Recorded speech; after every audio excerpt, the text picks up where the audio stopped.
And the Ospreys call us to order here once again on Mystery Island, and welcome everyone to Wednesday night here with McDuff and Underdown. And David Cranmer Underdown has been kind enough to jump in at the last minute to help me out tonight. I didn't have a guest lined up, and I was just up in my head about singing the opera up in Pennsylvania and traveling and getting exhausted. So I neglected to book anybody except for, oh, wow. David Cranmer Underdown has been so much fun lately. I mean, we had a great show with Mark last week when we did the trio, and we'll get that together again too. But I must say, you are becoming my most popular guest, and I'm delighted to see your word of your work getting out there. It's fantastic work you do. The research is just phenomenal, and I love the way you explain it. So now, by way of introducing tonight's show, and welcome everyone, I am John O'Loughlin. This is David Cranmer Underdown, and we are here at McDuff Lives, and we have had to jump channels a lot lately. We've been jumping channels for 4 or 5 years now since they started attacking and demonetizing us for speaking what we thought was just honest evaluation, but they call it misinformation. Well, that's them. But anyway, I was thinking with David offline a few days ago about possibly doing a series of shows about particular people and families in particular that are very important to our studies. And the first name I think that we came up with was the Harrimans. So I thought, well, um, let's do it. And David is all for it. So tonight it's going to be our first episode of let's dig into a particular very important American family, and so we're calling it Meet the Harrimans. So welcome to our show, and David, thanks for joining me, and welcome. Well, thanks for having me back, and I'm happy to fill in, and always happy to talk about the Harriman family.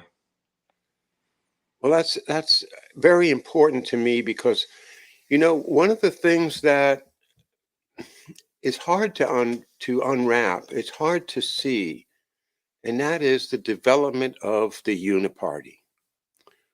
What we have, what we call right now, the combination of the Schumers and McConnells and the ones, they fight about everything, but except for when it's time to give money to the arms dealers and the big banks, and give tax cuts to the rich, and support military ventures in foreign countries. The uniparty is basically what I think is really running the Congress right now. And without getting into whether I'm right about that or not, I think sufficient evidence exists that we can try to unpack how did this happen. And most people are likely to just say, well, it's the business interests, it's the Republicans. Of course, it's the conservatives that are driving everything, and they're taking over everything. But then I started studying Edward Mandell House, for instance, and his book, a little book called Philip Drew Administrator, in which it became apparent to me that he is a driving force in the progressive movement. And that's just a jaw-dropping revelation, because you realize that he is a Southern plantation-bred racist, elitist. And so why would he be starting a progressive movement, or why would he be interested in getting it going? Well, then you go to Jane Addams and Hull House, Eleanor Roosevelt. But in terms of what's happened to support the military industrial complex, it's generally the men side of the families. And the name that sticks out to me as the one that I always thought he was like a conservative, Republican type, but it's Averell Harriman. And it turns out, well, he's a Democrat. A Democrat. I thought the Yeah. Democrats were the liberals, were the good guys. We don't do that. No, well, this is where I think that the work tonight can bring together the idea of what really happened to our two-party system. How did it turn into this mash of just this blob in the middle in which neither the left nor the right ever has a real voice anymore? And the banking and family interests that go back long before Averell Harriman. So I guess that's my contribution. I'm going to now ask you to start off in the Harriman family, and perhaps start it earlier in time, but wherever you want to, David. I'm looking forward to this. So go ahead. Okay. Well, I mean the first time that I really got familiar with the Harriman family was when I was looking at, of course, the Bush family, with their connections to what's called Buckeye Steel or Columbus Castings in Columbus, Ohio, and that was they were manufacturing, rail lines and working on the railroad, and of course, E.H. Harriman was one of the great railroad men of the late 19th century, early 20th century, with holdings like Pacific Union, which was or Union Pacific, which was one of the um, transcontinental railroads, which was a real milestone in logistics and also in connecting the east and the west coast. So that was a really important moment in American history, was the transcontinental railroad. And so you had E.H. Harriman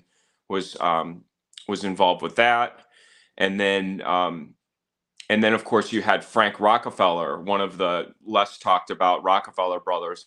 There was also a involved in this Columbus Castings in Columbus, Ohio. I'm of course always interested in Ohio and Midwestern history and connections.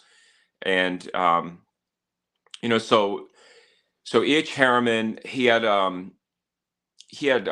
think three kids. I know he had so his, he had Roland Harriman, or Bunny Harriman, was the oldest son, and then there's W. Averill Harriman, who's the one that we kind of talked about before, because he was more publicly known as a with his role in government, being the ambassador to Russia. He was very deeply involved in the post World War II reconstruction, and then later he was involved in Vietnam as well. So, but Bunny Harriman is also a really interesting character, because he was the Yale roommate of Prescott Bush, which is a character we talk quite a bit about. They were Skull and Bones together. They were roommates at Yale. So you have this very deep connection between the Bushes, the Rockefellers, and Harrimans. So when I build out the importance of the Harrimans, I I um I do it with that in mind, that they're working in concert. And again, as you sort of described about this confusion of growing up and seeing like the political parties and the battles between the conservatives and the liberals. I That's where, for me, it's always hard to really support that idea, even though you see it with your eyes, but to think of what the deeper relationships are, because these families are they're roommates, they vacation together, they have businesses together, they finance Fritz Thiessen together. I mean, it's pretty deep connections. So, um, the so that's where I start with that. And then the other thing with E.H. Harriman that is always intriguing to me was that he had deep relationships with the Kuhn and Loeb bankers, and with Jacob Schiff in particular, in financing the railroads. J.P. Morgan, of course, but the other one that he was working with quite a bit was someone named Robert Fleming, who was the grandfather of Ian Fleming, who everybody loves for his writing of James Bond, and then of course digging into his you know um, intelligence career before that. So all these things kind of um, run together, and that's, I guess, the starting point for me is that's where they stand. I mean, if you look at the whole, if you look at the whole, like I feel like people that study or do alternative media have their favorite. They love the Skull and Bones. They love Brown Brothers Harriman, and they love linking the Bush family to it. But I always have when we look deeper, I think the Harrimans were really I mean, the Rockefellers obviously, but I think the Harrimans were also the big money behind Brown Brothers Harriman and the Union Bank, and that Prescott Bush was really a small shareholder. I mean, I think it's interesting to watch the careers of the Bushes as you go through time, whereas I feel like they um, gain more power, in that relationship maybe over time.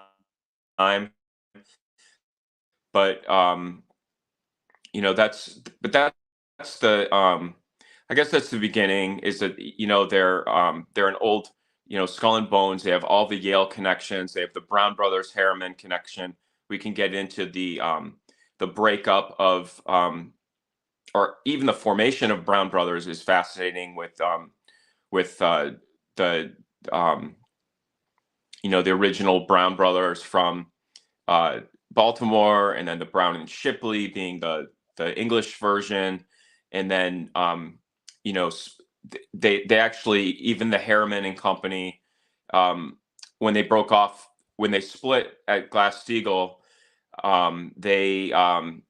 they joined with Drexel Firestone. So it was Harriman, Drexel, Firestone, and then that, of course, later becomes um, our favorite Drexel, Burnham, and Lambert with Michael Milken and Ivan Boesky, and sort of that intrigue is also directly tied into the Harriman holdings. With Prescott Bush and which one was it? Bunny Harriman that were That's roommates his in jail? nickname. It's Roland. Roland is his name. E. Roland. I think it's Edward Roland Harriman, but he goes by Bunny. I always like Bunny. I like Bunny. Yeah, it's easier to Bunny remember. Bunny's funny. Hmm. And of course, E.H. Harriman had the famous line in Butch Cassidy and the Sundance Kid, where you know, what was his name? The conductor that wouldn't give up the gold because he worked for Mr. E.H. Harriman of the Union Pacific Railroad. And Yeah. and then the other one, if you ever watched Deadwood, which was a series on I don't know, HBO, I guess it was a series, but E.H. Harriman figures a very dark role in that video too. So he doesn't have a good reputation. The the meeting of the railroads there with the driving of the Golden Spike and all that. I think, if I'm not mistaken, there's an obelisk that they built right next to it. Just don't know why. Just felt like building an obelisk. I'm sure there is. It happens. Um, and but I wanted to ask you, E.H. Harriman. You mentioned him as having money. Did they always have money? Where did that come from? Well, I have to look into them more. I mean, I was doing a little bit before, and I didn't go back into the before E.H. Harriman. I know there was his brother was, I mean, they were very, very wealthy family in Westchester, and I'm trying to think what the marriages are all fascinating too. But I'm not sure exact. I mean, I'm sure it was, if they're in railroads, then I always put like mining with railroads and minerals and things like that. But I'm not 100% sure what E.H. Harriman's family did before the railroads. The but I do, I do know, I have looked a lot at the sister, Mary Harriman Rumsey, because she founded the junior league, and of course my mom was always like really into the junior league. She loved it, and made a lot of really good friends through that. But that Rumsey connection is fascinating because uh, her husband was a sculptor named Cece Rumsey, and his cousin was the wife of William Donovan. The Rumseys were a big Buffalo family, so there is that, you know, connection with, the Dulleses up in Watertown. The marrying into these Buffalo families, and then later going on to like the OSS. So that's where I think that connection is. So Let's see. Somebody asked me if the Rumble stream is not on. Oh, I know what happened. Excuse me a second, David. I'm going to maybe try and fix this.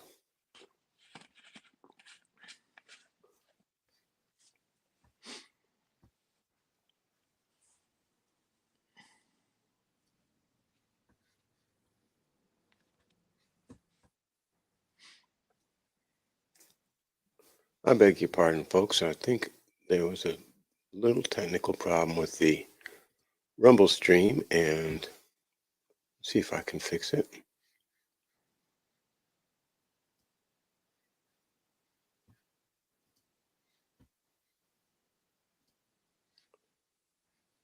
Just about another 30 seconds as I link a couple of things together.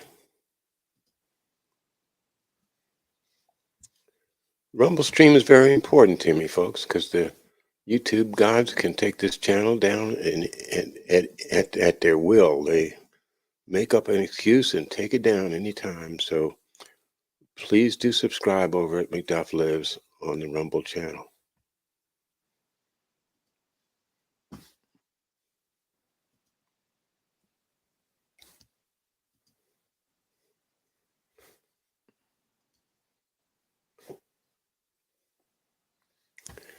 All right, I think that we should be live on Rumble now. And thank you for your patience. And okay, so you were talking about E.H.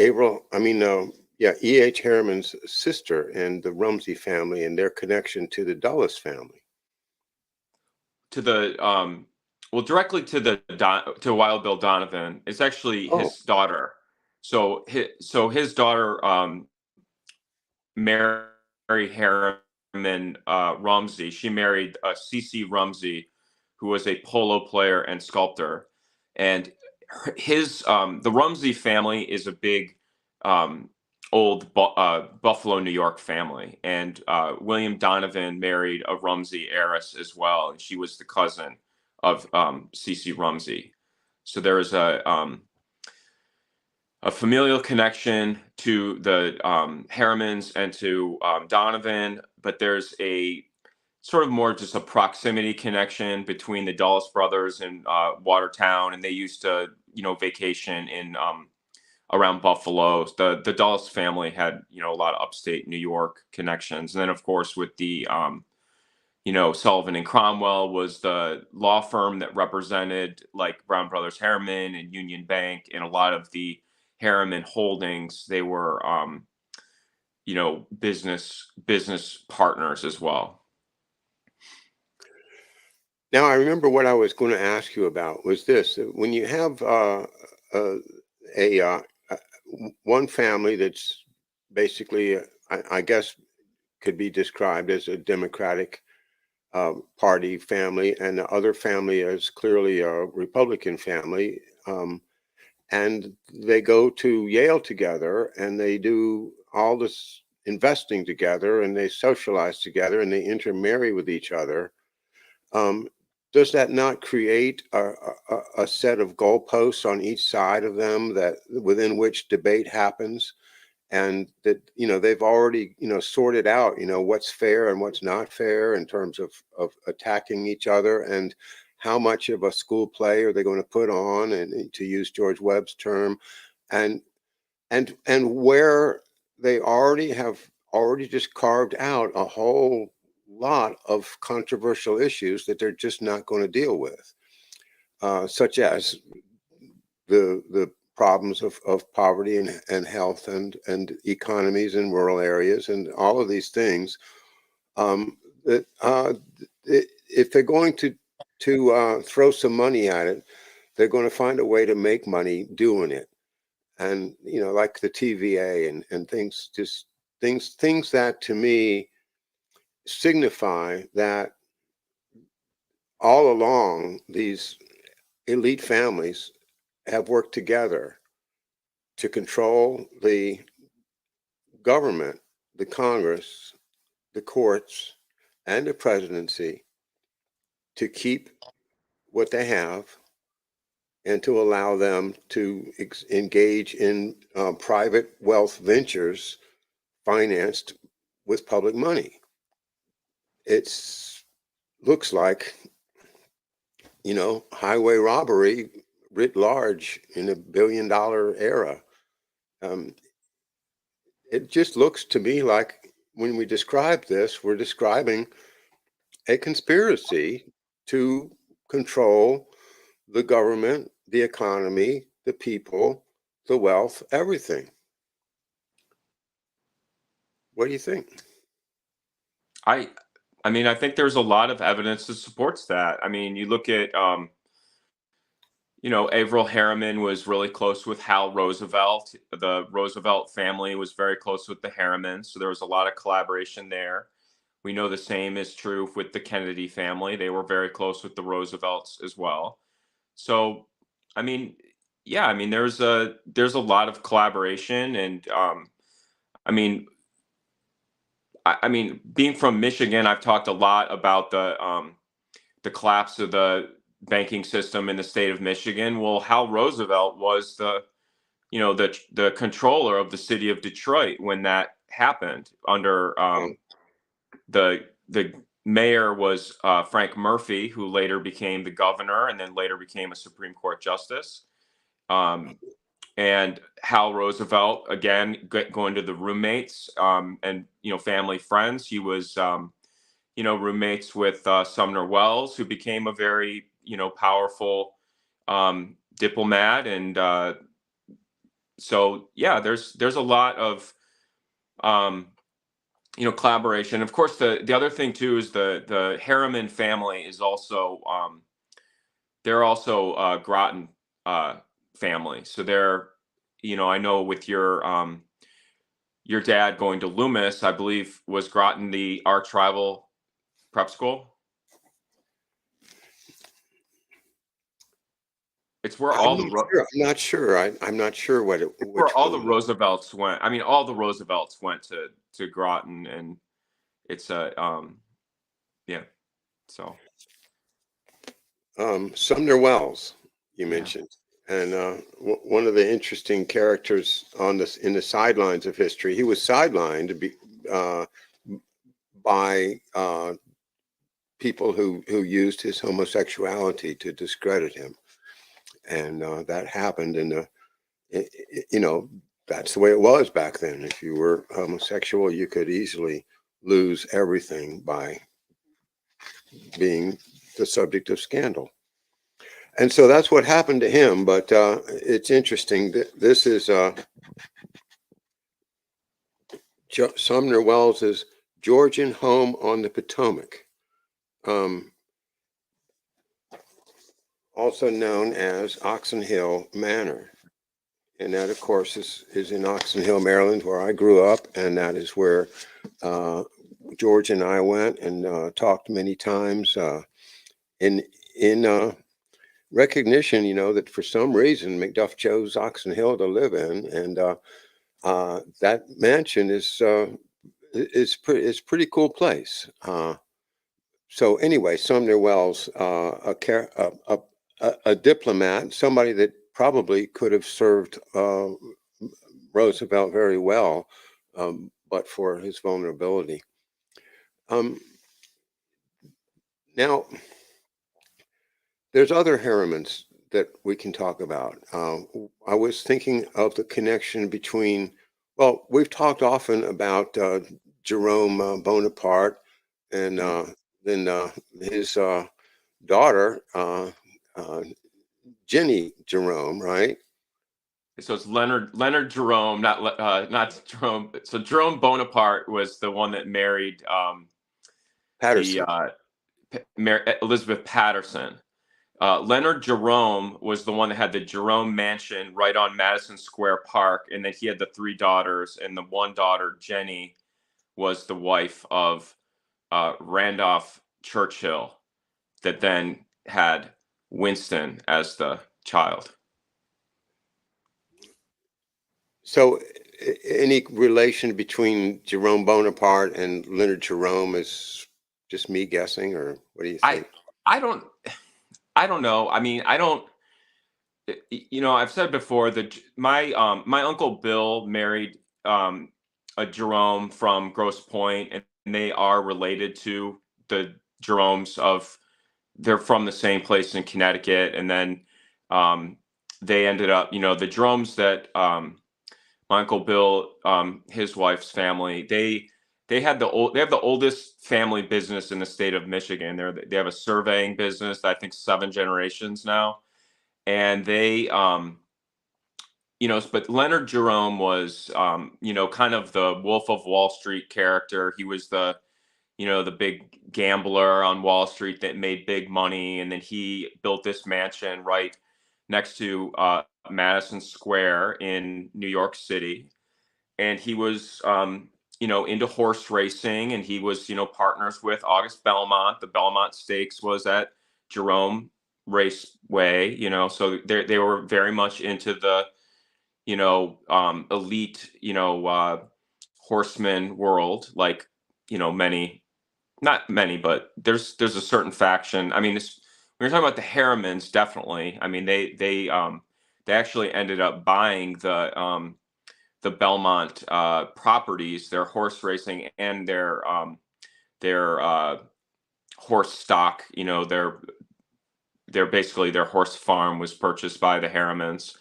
But I don't know if there's a connection between the Bonapartes and the Jerome family, but it is interesting that that Patterson family from Baltimore that we've talked about, Elizabeth Patterson's brother married a woman that he divorced, and then she married Arthur Wellesley. So you had in that Patterson family, you had like a relative of Napoleon, and then a relative of the the Duke of Wellington. So that's kind of an interesting historical thing. And I, of course, always think like, what's the Thanksgiving dinner like when you've got the two sides fighting over the Waterloo? But as far as the Bonaparte, or as far as the Churchill side, that's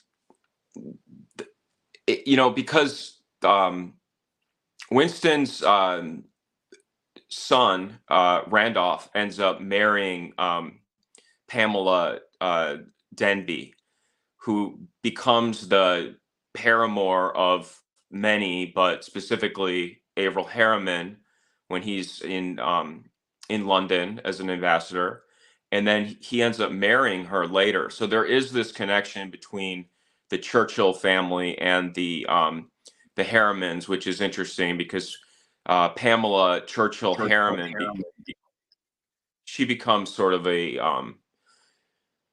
she becomes an American, and she becomes a real power player in the Democratic Party, in many ways, um, taking the reins from Averell Harriman, and becoming a ambassador. She's Bill Clinton, assigns her to be the ambassador to France, and so there's a lot of intrigue with her as a historical character as well. Now, what kind of policy or policy influences have Averill and others that have been in positions to do so? What kind of influence have they had? Well, this is why I wanted to talk to you about this, because he was supposedly led the charge against Douglas MacArthur, and he was a big rival of MacArthur, and he led the group that wanted to, have him fired as in Korea, and he also was sort of led the group that wanted to assassinate Diem in Vietnam, and that was something I was reading about earlier. How he was in the Kennedy administration, he was really saying that Diem's brother was a big problem and we need to get rid of him. And then he's another historical intrigue is that he adopts the son of James Forrestal after Forrestal dies, and this Michael Forrestal becomes his assistant in when he's the ambassador in Russia um, during World War II, and then after. This is Averell Harriman, and then later this Michael, and I didn't know this story, but apparently there was a lot of debates between the characters that you reference often, like Dean Rusk and Maxwell Taylor and Victor Krulak, and these guys are all fighting over like what are we going to do with this Vietnam problem. And there were different factions, some that really liked him, and of course Michigan State University was sending assistance to help DM with finance and strategy and things like that. So there are these different factions that where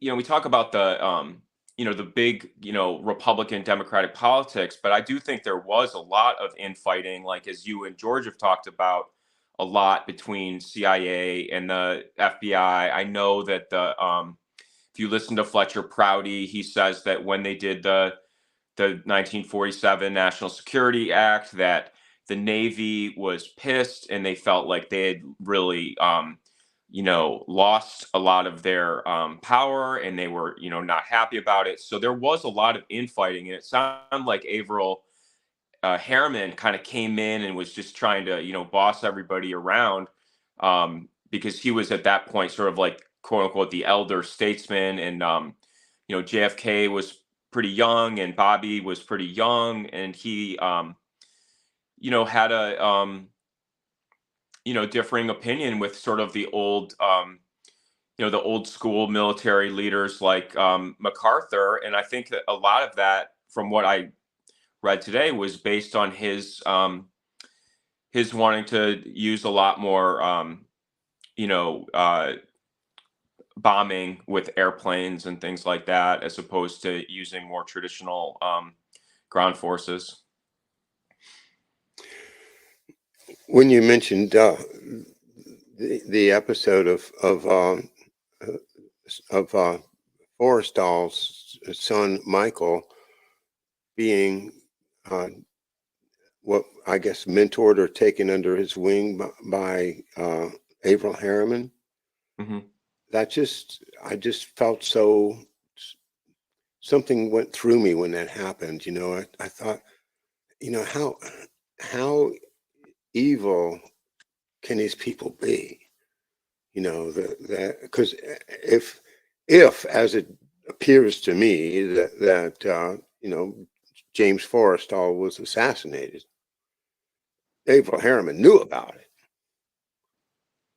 and then moves in on the son to bring the son into the service of the great empire that Harriman is working with. And it just, that could have happened to me. Yeah. They could have done that, to me, and somehow my dad set it up so they couldn't. And I am just I'm so sympathetic. I went over to his to the Wikipedia. It says Michael Vincent Forrestal, 1927 to 1989, was one of the leading aides to McGeorge Bundy, the National Security Advisor of President Kennedy. Right, yeah. He was seen as a pivotal figure in the changing of U.S. policy, including recommending the support for the coup d'état that deposed Diem. And yeah, well, he's the one that got to take the blame for it, I guess. Exactly. And again, how cold to, like you said, to have the father get the electroshock therapy, and then go out the window He had been at Robert Lovett's home in Jupiter Island. Before that, Lovett was Brown Brothers Harriman. He was Yale, first flying unit, very old friends with the Harrimans. He married one of the Brown daughters, actually married into the Brown name of the Brown Brothers Harriman.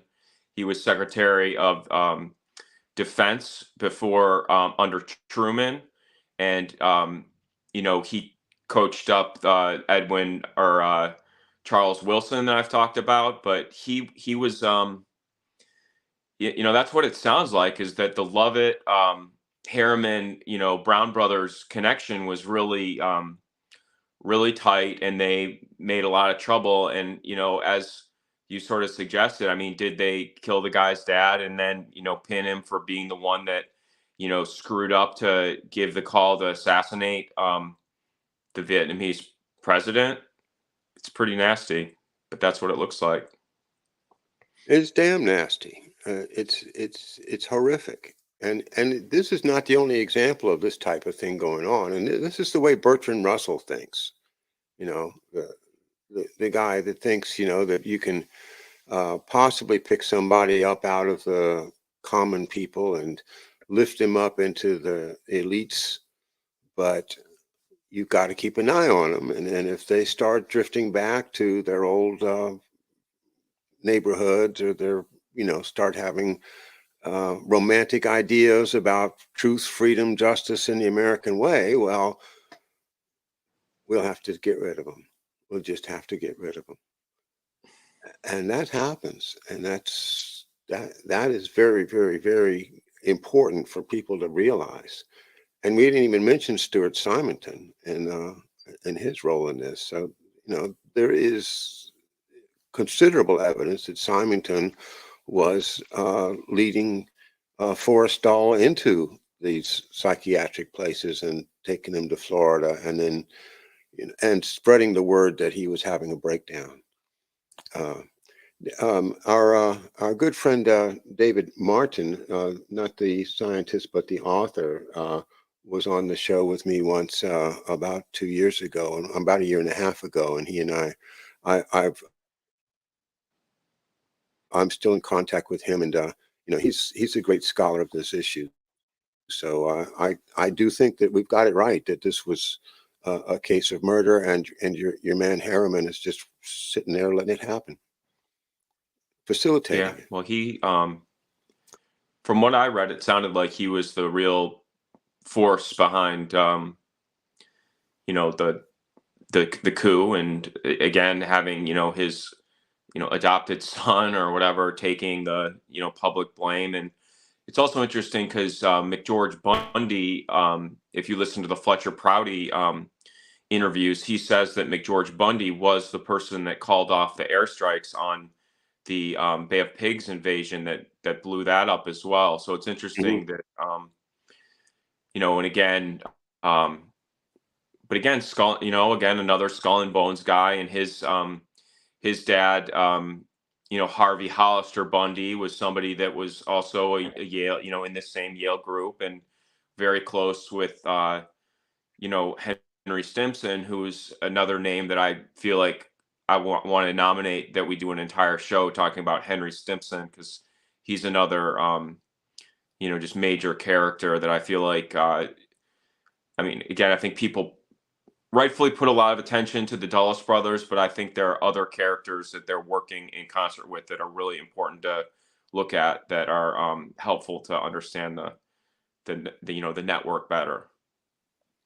Yeah, tell us a bit about Henry Stimson while he's on your mind, because he's Okay. one of those characters that slips in and out of the story, and I can't forget, I forget who he is. So Henry Stimson was he was somebody that he was a Yale Skull and Bones guy, but he was a protege of Elihu Root, who I've talked about before. Root was he was Secretary of War under Teddy Roosevelt. He had he was important in the I'm trying to think who the contested election between I'm not going to be able to think of it on the top of my head, but he was involved in that. But he was the one that like worked with Andrew Carnegie to create the Carnegie Foundation, and then he was sort of the lawyer that put together the Council on Foreign Relations, and so he has this protege, Henry Stimson, who becomes the Secretary of State under Herbert Hoover. He was the Secretary of War, I think, under Coolidge before him, but he definitely was Secretary of War under Roosevelt, and was sort of the one that you know put together the National Defense Research Committee, which I talk about a lot, which was the program to build the atomic bomb. He was the one that encouraged the dropping of the atomic bomb to Truman, and he was also the he has this Harvey Hollister Bundy, who I just mentioned, the father of McGeorge Bundy and Bill Bundy. He was the liaison between. We're getting back to Churchill now. He was the military liaison for the Manhattan Project and the Tube Alloys Project, which was the English atomic bomb project. So he was going kind of back and forth between Vannevar Bush and Churchill's group that was working at Cavendish Labs or whatever where they were doing the tube alloys. So these are so that's, I mean, I guess that's, there's a, I don't know, with Stimson, he's just somebody that, they all stick out, like that network sticks out to me because I'm just fascinated with my great uncle that was Milton Underdown. He went to Cornell, and he ended up working for the Undersecretary of War named William Carey Sanger, who was working under Elihu Root, and Sanger's wife was a Dodge Phelps Dodge heiress and childhood playmate of Teddy Roosevelt. And he was somebody that was hired to go to Brazil and died of yellow fever in 1907 as a 30-year-old. So I'm always like curious about all of the people like in that Roosevelt, Root, Stimson kind of group, and then the Phelps Dodge family is always interesting to me because they were, they were the, right there with the Rockefellers as far as philanthropists. They made things like the International House with the Rockefellers, and then the Columbia Teachers School, which brought us Horace Mann, which a lot of people that we talk about were Horace Mann alumni. That was a laboratory school for Columbia in the Bronx. That was the Dodge family. So I'm always interested in that. So that's partly why I mention those characters, because when we talk about like the the Forrestal family, I mean, they said James Forrestal was like the top of his class at Princeton, like very popular, like, everybody, was like voted most likely to succeed, like all those things. That with the with the tr- with the sort of the rivalries in England, like I've looked a lot at this Douglas family because that's where my great grandmother was a Douglas. She was Helen Douglas. And I do wonder if she isn't related to the Douglases in Scotland and England, because there was Alfred Douglas, again, another homosexual guy that, was famous for,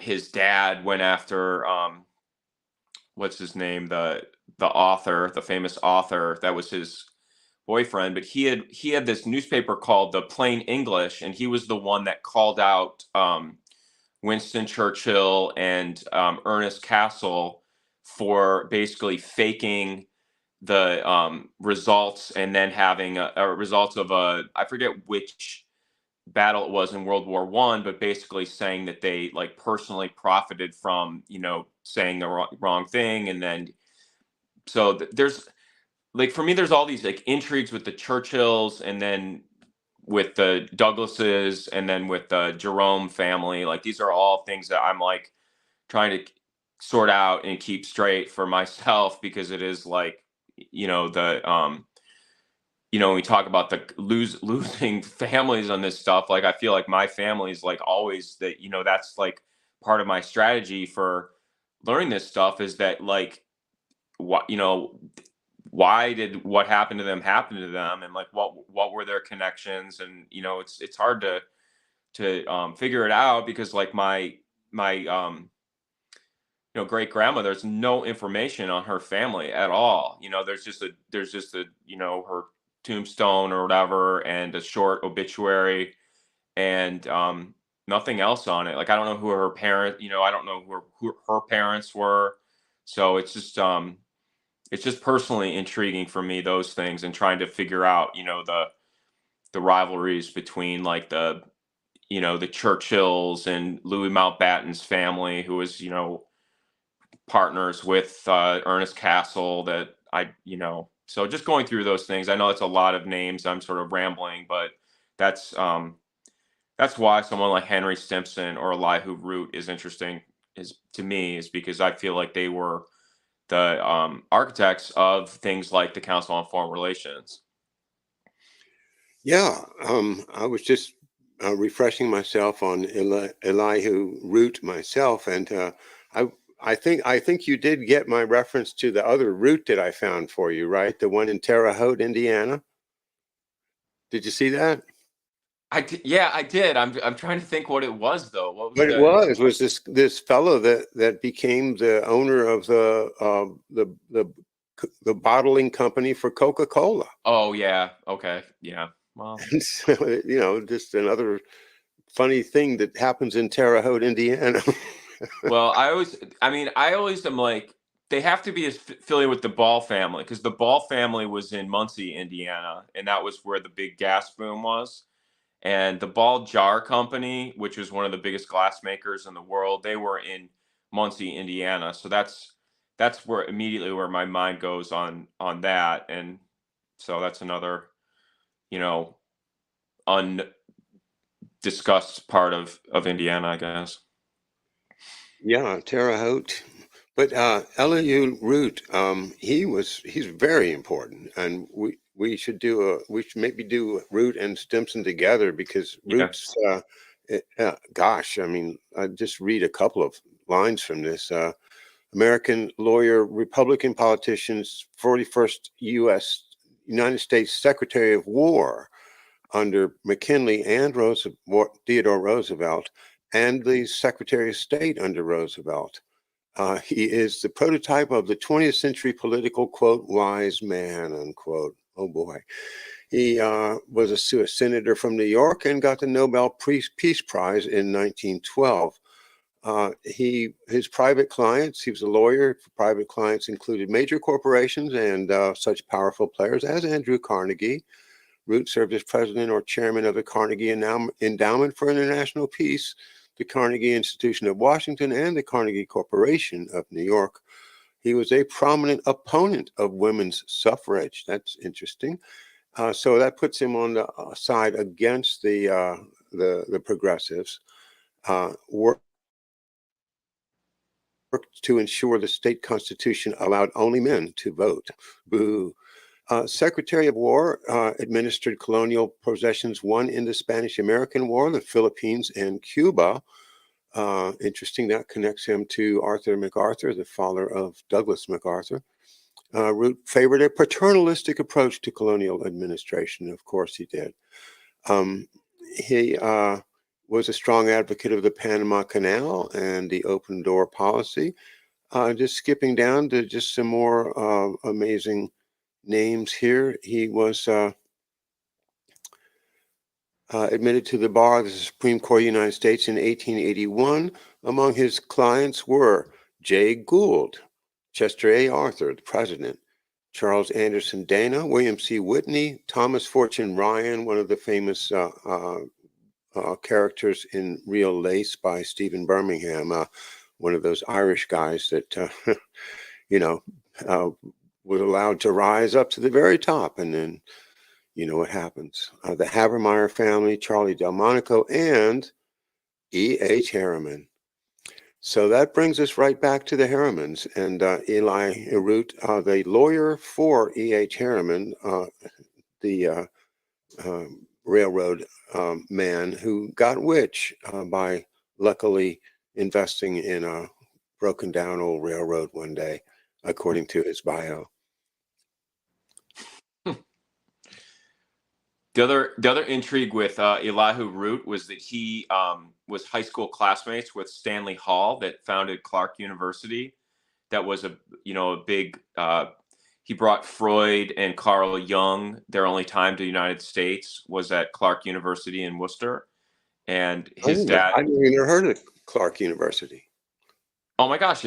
Clark University is in Worcester, and that's where Stanley Hall was the first president, and he's one of the founding fathers of psychology, and he worked with like Bernays and all Edward Bernays and these guys, and was a real heavyweight in the mass psychology. And then the other really interesting thing with Clark was, well, there's a couple. One was Louis Terman was a student there, who's the father of Frederick Terman, who was the founding father of Silicon Valley.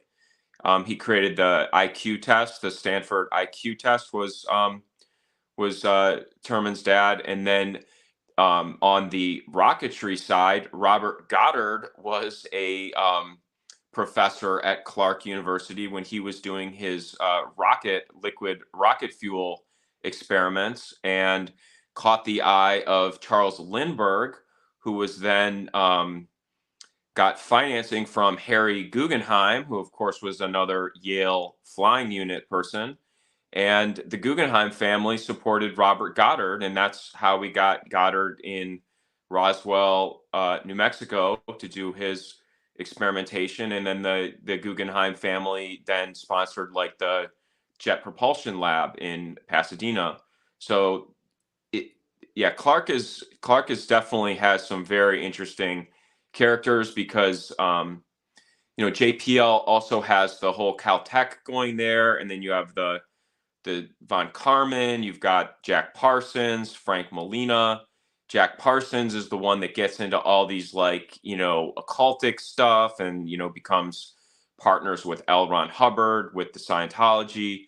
So when I mentioned that last week, I didn't feel like I really explained why that is so important to me. And it's not that I think that I think those are intelligence programs. I think there are people that I've never really met anybody that's a Scientologist, but I do think that there's a very interesting links between things like Clark University with Sigmund Freud and Carl Jung, and then having a linkage to the Guggenheim family to California and Pasadena, and sort of having a East Coast and a West Coast version of combining science and high science, aviation, and then also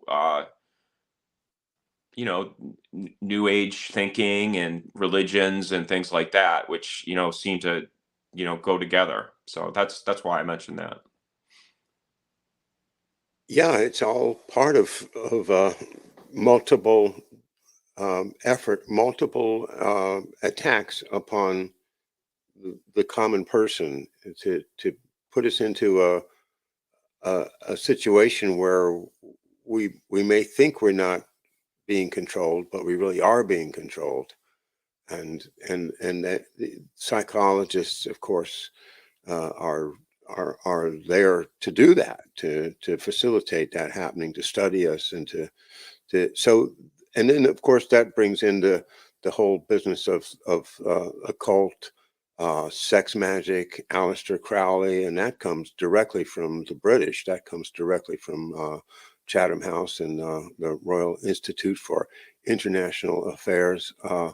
that crazy stuff seems to come bundled along with a lot of this stuff. Are the, is the Guggenheim family? I mean, it was, we talk about uh, Frankism and Frankists and things like that that seem to be consistent with the idea of, sex magic and doing, uh, you know, occult rituals, that whole nonsense. I mean, it also sounds like the Nazis in a way with their occult rituals. So uh, I don't know. It's Yeah. another attack, another way. It seems like they're putting together the Bernays and the modern uh, public relations, quote unquote, science. This is social science of controlling people through public relations with ancient things like theosophy and the old Gnosticism and paganism and all kinds of isms that may find people may find attractive at first glance if they don't have the benefit of having studied it and knowing what it is before they encounter it. So I think it is important to bring these Yeah. things out, that there are not only are they controlling everything, but they're also engaging in psychological warfare against the common person. And I think it's important to, when we talk about Yale Skull and Bones and the Russell Trust and the Russell family having this, um, legacy with the Yale Skull and Bones, to remember that the Dukes of Tavistock are the Russell family. So there is this connection between the Russells of England and the Russells of Connecticut that start this Skull and Bones, because all these characters we're talking about are in Skull and Bones. So I think there is an attraction to what you just described, these occultic elements. But of course, Tavistock was also, very into, dealing with shell-shocked soldiers, people that had been destroyed mentally and psychologically from their war experience. And, that ties in with what we're talking about with Forrestal and the use of these therapies, or the use of,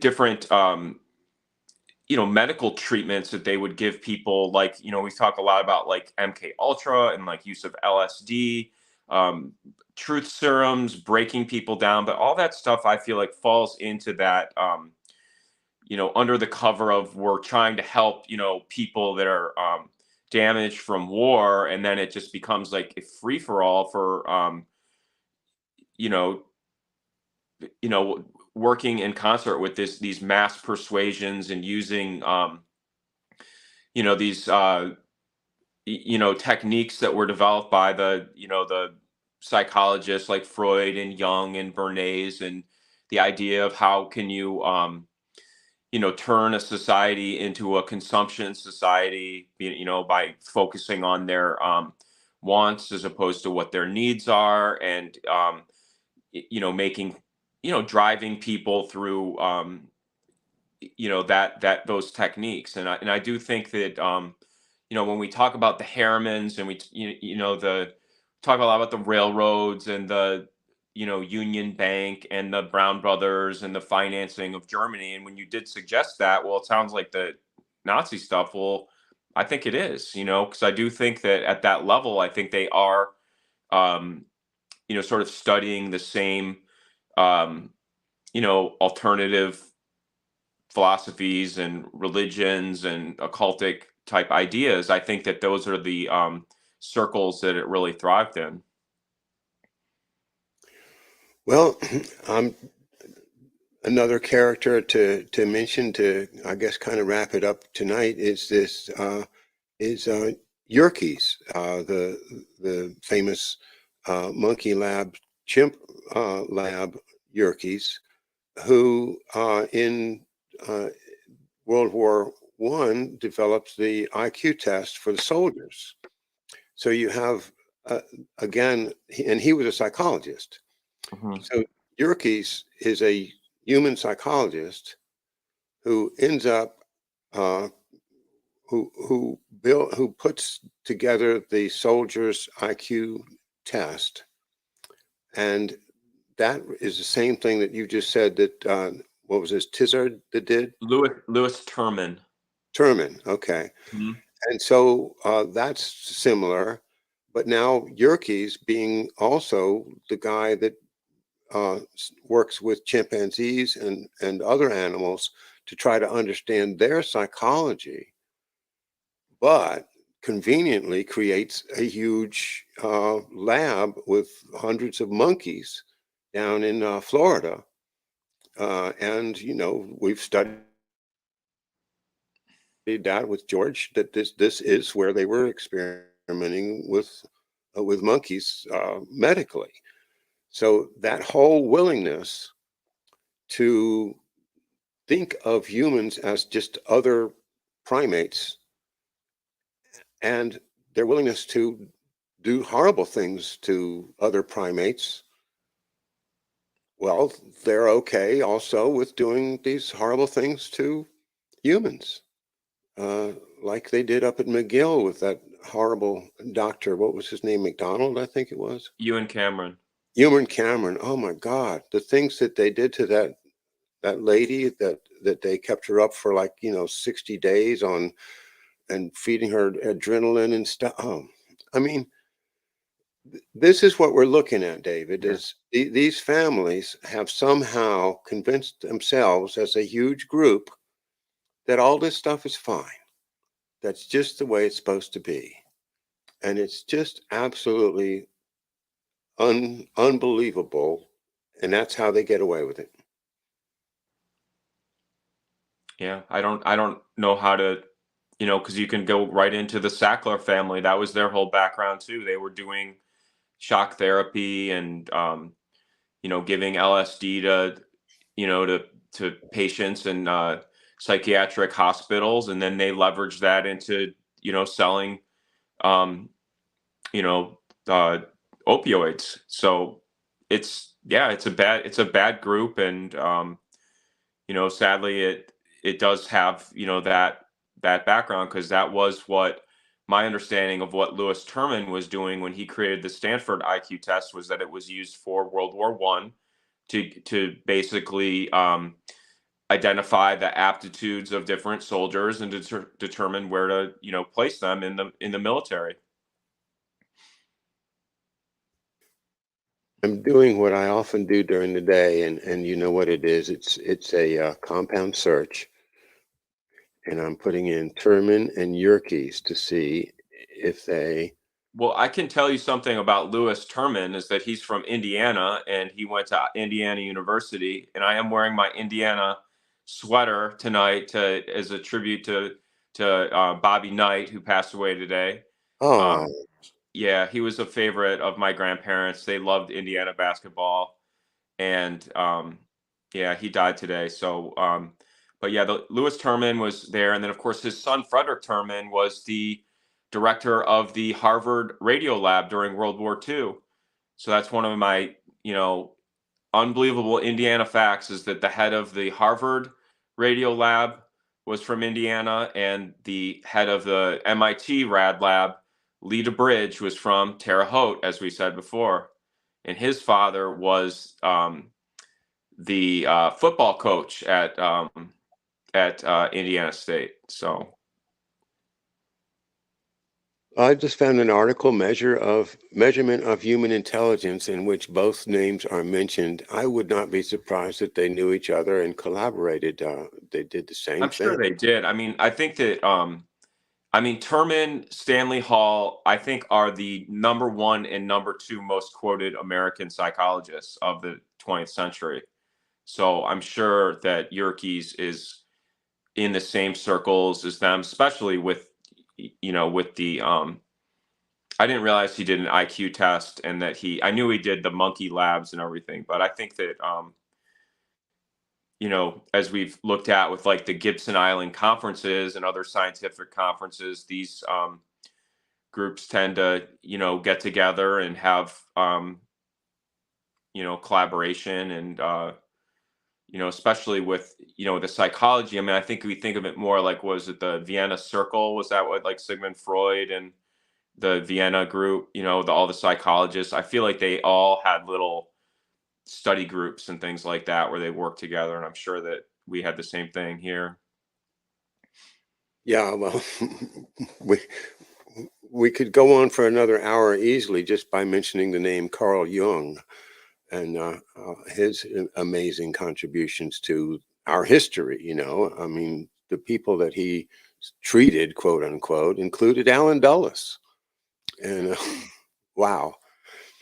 All right, the Harriman legacy lives on, and all of this stuff is starting to make me really, really consider that maybe Dr.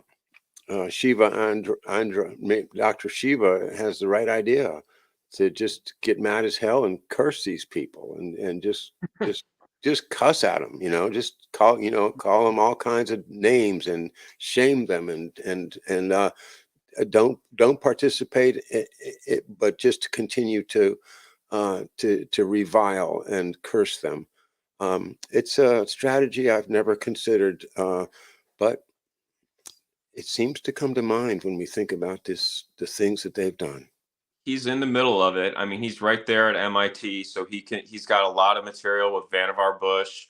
He can talk about Horace Roland Gaither and the Ford Foundation and MITRE, the Lincoln Lab. I mean, he's right there with the Media Lab at MIT. So he's got a lot of things that he doesn't have to walk far across campus to chew it out. So I don't know. I don't listen to him very carefully, but he's MIT is.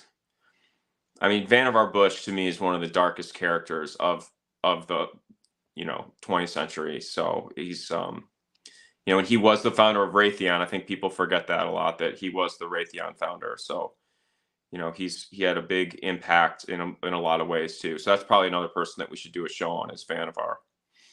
Yeah, I'll tell you, I looked it up one time and they said that it rhymes with beaver, Oh God, so it's Vanever. Vannevar. Vanever. Yeah, like leave it to Beaver maneuver. I know all about beaver. So that's that was my that was my that was my I remember. I remember yeah, that was you told why. us that once, didn't you? That was my nickname all growing up, and I would go to camp, and I have all the kid like I went to this camp in Vermont, and I would be like the first grade kid, and I'd just be getting just hazed by everybody at the camp. So it was a very I thought it was such a good name because I picked it based on the engineering abilities of the beaver, and I did not know the double meaning of it until I was about a first year at my camp. So, but yeah, so I'll always remember Vanever is like the beaver, but of course the beaver is the mascot of MIT as well. So The beaver is a very important symbol going back in history and with the Freemasons and others. The busy beaver that builds. These are like beavers are like masons. They're builders, and see, I didn't know any. I didn't have any of that consideration, but I did know. I did learn later that, of course, with the Hudson Bay Company and American Fur and Northwest. So that is an interesting thing to study, because the beaver trade in Canada and northern United States is like the cotton traders down where, or tobacco traders where you are. So it's it was a very important part of history. have you ever seen the beaver map? The beaver map? No, Yeah. but on our way to camp, we went to the beaver lady in upstate New York, where she literally had a hole cut in the middle of her house where the beavers would swim up and walk around her house, and it was unbelievable. That Oh, was an amazing trip. I don't know about the beaver map. I'm thinking it's 1714 and see if I get lucky here. Yeah, there it is. Um, no, no, I didn't. I've got the year wrong. It's a famous map from the early 18th century, and it's called the Beaver Map because all around the border there's pictures of beavers building things, and they're like the workers, just like I described. So, and that you know that's the mentality of the colonists that went into into New England and in that area was that they were going to go out and build and be productive like beavers.